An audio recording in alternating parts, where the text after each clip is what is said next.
आज हम पढ़ेंगे प्रकाश के परावर्तन में अवतल दर्पण के द्वारा प्रतिबिंब का बनना। अवतल दर्पण के द्वारा प्रतिबिंब का बनना। इस अवतल दर्पण से 7 स्थिति में जो है किसी वस्तु का हम प्रतिबिंब बना सकते हैं। तो प्रतिबिंब बनाने के लिए हमें पिछले क्लास में हम किरण आरेख के बारे में पढ़े थे। उस किरण आरेख में 4 पॉइंट पढ़े थे। उन चारों पॉइंट को हमको याद रखना बहुत ही जरूरी है। पहला पॉइंट था कि जब कोई किरण प्रधान अक्ष के समांतर जा रही हो तो दर्पण से परावर्तन के बाद वह मुख्य फोकस होकर गुजरेगी। नंबर 2, अगर मुख्य फोकस की दिशा में आपतित हो रही है तो वह परावर्तन के बाद प्रधान अक्ष के समांतर हो जाएगी। तीसरा, कि जब कोई किरण वक्रता केंद्र से गुजरेगी तो परावर्तन के बाद पुनः उसी पथ पर वापस लौट जाएगी। नंबर 4, कि अगर कोई आपतित किरण ध्रुव की दिशा में आपतित हो रही है तो प्रधान अक्ष को लंब मानकर परावर्तन के नियम को फॉलो करते हुए परावर्तित हो जाएगी। यह 4 नियम हमें अभी याद रखना है ताकि हम जो भी हम किसी भी वस्तु का प्रतिबिंब बना रहे हो तो हमें आसानी से याद हो सके और हम समझ भी पाए और बना भी सके। तो चलिए देखते हैं आगे। कहता है नंबर फर्स्ट केस में कि जब वस्तु अनंत पर हो। जब वस्तु अनंत पर हो, हम मान लेते हैं कि MN एक अवतल दर्पण लिए हैं। तो एक प्रधान अक्ष खींचे तो मध्य बिंदु ध्रुव पहले बता दें। तो ध्यान रखना है कि जब कोई वस्तु अनंत पर हो तो उनसे 2 किरण निकलेंगी और वो दोनों किरण जो है आपस में समांतर आएंगी और दर्पण पर आकर आपतित होगी। वहां से क्या होगा कि दोनों किरणें परावर्तित होगी। दोनों किरणें परावर्तित होंगी और जिस बिंदु पर आकर दोनों किरण कटेंगी उस बिंदु पर किसका निर्माण होगा? प्रतिबिंब का निर्माण। तो ये तो मुख्य फोकस हुआ ना, तो प्रतिबिंब को हम आई से सूचित कर सकते हैं। कर सकते नहीं कर सकते? तो अब ध्यान देना है। तो प्रतिबिंब की विशेषता क्या होगी कि वस्तु से बहुत छोटा बनेगा। अब भाई अनंत पर है, कितना दूर है हम तो देख नहीं पा रहे थे। इसका मतलब वहां से अगर प्रकाश हम तक पहुंच रही है तो बहुत बड़ा वस्तु होगा। ठीक है, तो उसका जो प्रतिबिंब बहुत ही छोटा। अब इस बिंदु को बन रहा तो बहुत ही छोटा ही बन रहा होगा ना। अब ध्यान देना, वास्तविक तथा उल्टा दोनों किरण जो है यह परावर्तित किरण है, दोनों वास्तव रूप में कट रही हैं। कट रहा है कि नहीं कट रहा है? दोनों आपस में एक दूसरे को काट रही हैं। तो किसका निर्माण कर रहा है? वास्तविक प्रतिबिंब का निर्माण कर रहा है। कहाँ कट रहा है? मुख्य फोकस पर। क्लियर? आगे उसके बाद कहते हैं कि जब वस्तु C तथा अनंत के बीच हो। हम याद करने की कोशिश करेंगे कि वस्तु को एक एक स्टेप दर्पण की ओर बढ़ाएंगे। वस्तु को एक एक स्टेप दर्पण की ओर। वस्तु को जब हम दर्पण की ओर बढ़ाएंगे तो हमेशा याद रखना है कि प्रतिबिंब जो है दर्पण से दूर भागेगा।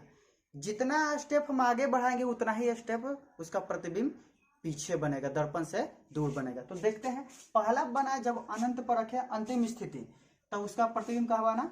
फोकस पर। अब क्या किए कि जब वस्तु को C अर्थात वक्रता केंद्र तथा अनंत के बीच में रखे, अर्थात एक स्टेप हम बढ़ा दिए। कितना बढ़ा दिए? एक स्टेप आगे बढ़ा दिए। तो क्या होगा? ध्यान रखना है कि मान लेते हैं कि ये भी एक वस्तु है, ये भी एक वस्तु है।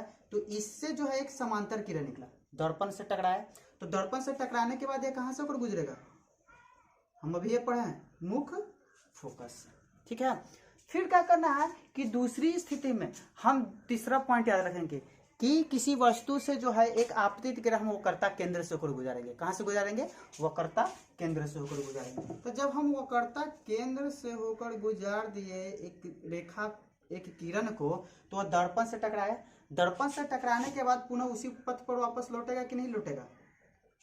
ठीक है, तो यह परावर्तित किरण और यह भी एक परावर्तित किरण, ये दोनों एक दूसरे को एक बिंदु पर काटे। कहाँ काटे? यहाँ काटे। तो यहाँ पर काटे तो यहाँ पर जो होगा एक प्रतिबिंब का निर्माण होगा। कौन सा होगा?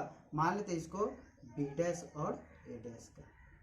कारण इसकी अपेक्षा उल्टा बना, कारण कि वास्तविक कटान से बढ़ रहा है। तो इसकी विशेषता देखते हैं कि वस्तु से छोटा, देखिए इसकी लंबाई और इसकी लंबाई है छोटा, वास्तविक कटान से बढ़ रहा है तो वास्तविक तथा उल्टा बन रहा है। तीसरा, C तथा F के बीच अर्थात वक्रता केंद्र तथा मुख्य फोकस के बीच में। ठीक है, तीसरा, जब वस्तु C पर हो तो हमें ये चीज याद रखना है कि जब वस्तु को वक्रता केंद्र पर रखेंगे तो उसका प्रतिबिंब जो है वक्रता केंद्र पर ही बनेगा और वास्तविक। तो इस स्थिति में स्केल का प्रयोग करते हुए जितनी लंबाई का हम वस्तु रखें उतनी लंबाई के पहले ही हम प्रतिबिंब का भी निर्माण कर लेंगे। पहले ही हम प्रतिबिंब का भी निर्माण कर लेंगे, कारण कि फिर बाद में हम बनाने में असुविधा हो जाती है, इधर का उधर कट जाता है। ठीक है, तो क्या कि जब पहला किरण को हम कहाँ से गुजारे, प्रधान अक्ष के समांतर, तो परावर्तित होकर कहाँ से गुजरेगा, मुख फोकस होकर गुजरेगा। तो हम क्या करेंगे कि इस बिंदु को यहाँ से इस तरह से मिला देंगे और जहाँ पर कटेगा वहाँ पर मुख फोकस का निर्माण होगा, ये आगे की ओर बढ़ जाएगा। दूसरा किरण क्या करना है कि मुख फोकस होकर गुजरना है, तो हम इस स्थिति में पहले यहाँ से नहीं करेंगे, कारण कि फिर हमारा ढंग से नहीं कटेगा। तो क्या करेंगे कि इस स्थिति में पहले हम इधर से ही मिला देंगे, यह मानते हैं परावर्तित किरण है। अब क्या करेंगे कि हम इस बिंदु को आपस में मिला देंगे, तो यह जहाँ से गुजरा था तो मुख फोकस, और यह परावर्तित किरण और यह परावर्तित किरण, जिस बिंदु पर काट दो उस बिंदु पर किसका निर्माण हो गया, प्रतिबिंब का निर्माण हुआ। तो प्रतिबिंब का विशेषता कि बराबर होगा, वास्तविक तथा उल्टा होगा, और कहाँ बनेगा, सी पर ही बनेगा। नंबर 4, जब वस्तु सी तथा एफ के बीच हो, सी तक पहुंचा दिए, अब एक स्टेप आगे बढ़ाएंगे तो सी तथा एफ के बीच में रख सकते हैं कि नहीं रख सकते हैं। तो हम क्या किए कि जब सी तथा एफ के बीच में रखिए तो पहला किरण मान लेते हैं ए बी वस्तु था, तो पहला किरण कहाँ से गुजरेंगे, समांतर, तो दर्पण से परावर्तन के बाद कहाँ से गुजरेगा, मुख फोकस से।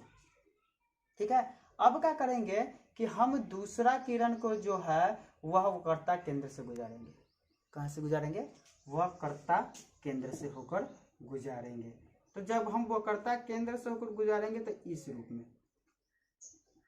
तो जब वक्रता केंद्र से गुजारे तो दर्पण से परावर्तन के बाद ये पुनः इसी इधर ही लौटेगा। तो हम क्या किए कि इसको आगे की ओर बढ़ा दिए, चाहे जहां जा, और उसके बाद इस किरण को हम गुजार दिए। ठीक है, तो ये जिस बिंदु पर आकर कटा वहां पर किसका निर्माण हो गया, प्रतिबिंब का निर्माण हो गया।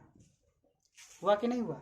तो अब देखते हैं कि वस्तु से बड़ा बन गया, वास्तविक तथा उल्टा, सी तथा अनंत के बीच में बन गया।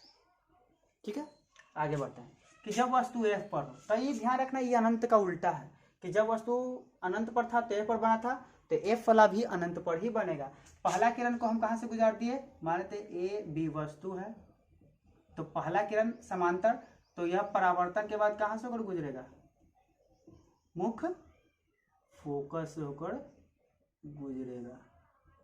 ठीक है, और दूसरा किरण वक्रता केंद्र से, तो इधर गया, टकराने के बाद फिर वह वापस, और ध्यान दे रखना है कि यह जो है आपस में समांतर आएंगे। सॉरी, हमारे पास स्केल नहीं है, इसकी वजह से प्रॉब्लम हो रहा है। तो जब समांतर किरणें, हम ऐसे जानते हैं कि कहीं नहीं कटते हैं, समांतर किरणें आपस में कहीं नहीं कटती हैं, लेकिन ऐसा अनुमान लगाया जाता है कि यह अनंत पर जाकर शायद कट जाती होंगी। तब क्या होता है कि इस स्थिति में वस्तु का प्रतिबिंब जो है बहुत बड़ा बनेगा, वास्तविक तथा उल्टा बनेगा, और कहाँ बनेगा, अनंत पर बनेगा। ठीक है, आगे बढ़ते हैं कि जब वस्तु एफ तथा पी के बीच, अर्थात मुख फोकस तथा ध्रुव के बीच स्थित हो, तो पहला किरण को जब हम समांतर लिए हैं तो यह परावर्तन के बाद कहाँ से होकर गुजरेगा, मुख फोकस से होकर गुजरेगा, और दूसरा किरण को हम कहाँ से गुजरना है, वक्रता केंद्र से होकर गुजारना है। तो जैसे ही हम वक्रता केंद्र से होकर गुजारेंगे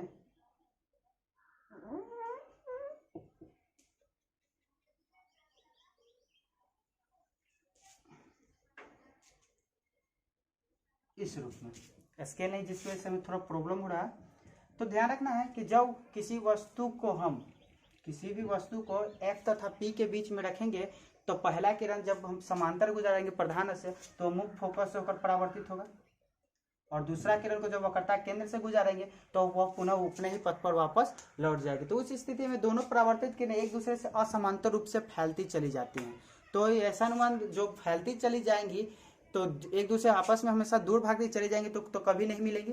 तो उस स्थिति में क्या होता है कि इनका जो प्रतिबिंब है यह दर्पण के पीछे बनता है, दर्पण के पीछे बनता है, और जिस बिंदु पर यह आपस में बनते हैं उसी बिंदु पर प्रतिबिंब का निर्माण होता है। और हम देख रहे हैं कि वस्तु की अपेक्षा सीधा बन रहा है, तो आभासी बनेगा। जब सीधा बनेगा तो उसके बाद वस्तु की अपेक्षा बहुत बड़ा बना और दर्पण के पीछे बन गया।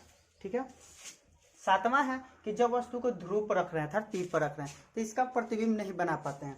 तो इसके बारे में सिर्फ जानते हैं कि ध्रुव पर रखी वस्तु का प्रतिबिंब बराबर बनेगा, आभासी एवं सीधा बनेगा और ध्रुव पर ही बनेगा, अर्थात जिस बिंदु पर था उसी आईने पर इस मार्कर को जब ऐसे रखेंगे तो हमारा जहाँ मार्कर का जहाँ नींव है दर्पण में उसी जगह ही दिखाई पड़ेगा, अर्थात जिस आकार का होगा उसी आकार का यह दिखाई पड़ेगा। तो इस प्रकार हम अवतल दर्पण द्वारा प्रतिबिंब को आसानी पूर्वक बनाना सकते। अब पढ़ेंगे दर्पण का उपयोग, जिसमें पहला कहता है कि अवतल दर्पण का उपयोग क्या क्या है। तो अवतल दर्पण का उपयोग है सबसे पहले हजामत बनाने में, हजामती दर्पण के रूप में, फिर गाड़ी के साइड मिरर के परावर्तक के रूप में भी इसका प्रयोग होता है, फिर डॉक्टरों द्वारा भी इसका प्रयोग किया जाता है। डॉक्टरों के द्वारा उनके द्वारा उपयोग की जाने वाली टॉर्च में इसका प्रयोग किया जाता है। फिर सौर भट्टी में भी अवतल दर्पण का उपयोग होता है। उसी प्रकार से उत्तल दर्पण का उपयोग देखा जाए तो गाड़ी के साइड मिरर के रूप में, स्ट्रीट लाइट के रूप में, ठीक है। फिर आगे बढ़ते हैं समतल दर्पण का उपयोग। तो समतल दर्पण का उपयोग जो होता है चेहरा देखने में, जादू करने में और पेरिस्कोप के रूप में होता है, ठीक है। इस चैप्टर में एक पॉइंट और आता है गोलीय विपथन। गोलीय विपथन है क्या? बहुत जगहों पर हमें ये चीज़ पढ़ने को नहीं मिलता है, लेकिन हम बता रहे हैं। सो देखिए, कहता है कि अगर गोलीय दर्पण पूर्णतः गोल न हो तो आपतित किरणें दर्पण से परावर्तन के बाद मुख्य फोकस पर केंद्रित न होकर फोकस के छोटे छोटे क्षेत्रों में केंद्रित होने लगते हैं, तो दर्पण के इसी दोष को हम गोलीय विपथन कहते हैं। अर्थात कहने का मतलब हम पहले ही पढ़ चुके हैं कि अगर किसी भी गोलीय दर्पण पर आपतित किरण आ रही है प्रधान अक्ष के समांतर तो वह मुख्य फोकस से होकर गुजरेगी परावर्तन के बाद, लेकिन अगर वह पूर्णतः गोल न होगा तो वही फोकस पर से न गुजरकर इधर उधर जब गुजरने लगेगा तो इस दर्पण के इसी दोष को हम गोलीय विपथन कहते हैं।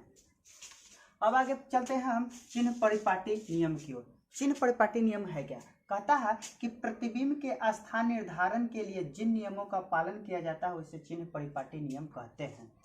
यानी प्रतिबिंब का स्थान निर्धारण कि कहाँ है, कैसा है, किस प्रकार का है, हम तो उस जगह प्रतिबिंब बना तो देख लिए, लेकिन हमसे डायरेक्ट ऐसे ही पूछ देगा कोई एक न्यूमेरिकल देकर, तो हम कैसे पता कर पाएंगे कि उस वस्तु का प्रतिबिंब बड़ा बन रहा है कि छोटा बन रहा है, वास्तविक बन रहा है कि काल्पनिक बन रहा है, कहाँ बन रहा है।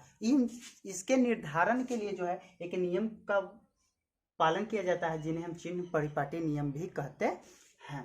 तो हम ध्यान देना, करना कुछ नहीं, इस डायग्राम को याद रखना है। हम मान लेते हैं कि MN दर्पण है, MN एक दर्पण है। अब अवतल है कि उत्तल उससे हमको मतलब नहीं, सिर्फ दर्पण याद रखना। और X और X' को हम मान लेते हैं कि यह एक प्रधान अक्ष है। तो ध्यान रखना, दर्पण से दाहिनी ओर की दूरी, दर्पण से दाहिनी ओर की दूरी अगर इस रूप में सरल रेखा के रूप में अगर कोई भी दूरी मापी जाएगी तो वह दूरी हम किस में मापेंगे?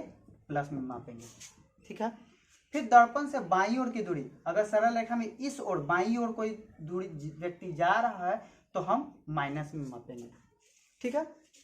फिर उसके बाद अब है प्रधान अक्ष की बारी। तो प्रधान अक्ष से ऊपर की ओर, प्रधान अक्ष से ऊपर की ओर, चाहे वह दर्पण से दाहिनी ओर हो चाहे दर्पण से बाईं ओर, सिर्फ ऊपर की ओर हो तो दोनों तरफ दूरी को हम प्लस में मापेंगे। देखिए ऊपर की ओर जा रहा है तो प्लस में माप रहे हैं। उसी प्रकार से दर्पण से दाईं ओर हो या फिर बाईं ओर, लेकिन अगर प्रधान अक्ष से नीचे है, प्रधान अक्ष से नीचे है तो दोनों तरफ की दूरी हम माइनस में मापेंगे, दोनों तरफ की दूरी हम माइनस में मापेंगे। फिर इसमें एक नोट कहता है कि दर्पण की सभी दूरियां ध्रुव से मापी जाती है, यानी दर्पण से जो भी दूरी दर्पण में जो भी दूरी का प्रयोग होगा वो हम सभी दूरी को हम ध्रुव से ही मापना प्रारंभ, जैसे फोकस दूरी तो हम ध्रुव से मापेंगे, वस्तु दूरी ध्रुव से मापेंगे, वक्रता त्रिज्या ध्रुव से मापेंगे, ठीक है। जो आगे हम जब हम दर्पण सूत्र साबित करेंगे तब वहां पर हम इसका जिक्र करेंगे। इसी वजह से हम अभी चिन्ह परिपाटी नियम जान रहे हैं। अगर चिन्ह परिपाटी नियम नहीं जानेंगे तो हम दर्पण सूत्र साबित नहीं कर पाएंगे या फिर समझ नहीं पाएंगे। इनमें कुछ संकेत भी हमको याद रखना, जैसे मैं पहला में कहता है वस्तु दूरी को स्मॉल u से, प्रतिबिंब दूरी को स्मॉल v से, फोकस दूरी को स्मॉल f से, वक्रता त्रिज्या को कैपिटल R से। 2 पॉइंट और हैं। अवतल दर्पण की फोकस दूरी तथा वक्रता त्रिज्या हमेशा याद रखना कि इसका मान जो है ऋणात्मक होता है। अवतल दर्पण की फोकस दूरी तथा वक्रता त्रिज्या का मान ऋणात्मक होता है। उसी प्रकार से उत्तल दर्पण की फोकस दूरी तथा वक्रता त्रिज्या का मान धनात्मक होता है। अब इसके बाद हम नेक्स्ट भाग में पढ़ेंगे, दर्पण सूत्र साबित करेंगे, वक्रता त्रिज्या तथा मुख्य फोकस में संबंध स्थापित करेंगे और आवर्धन भी हम साबित करेंगे।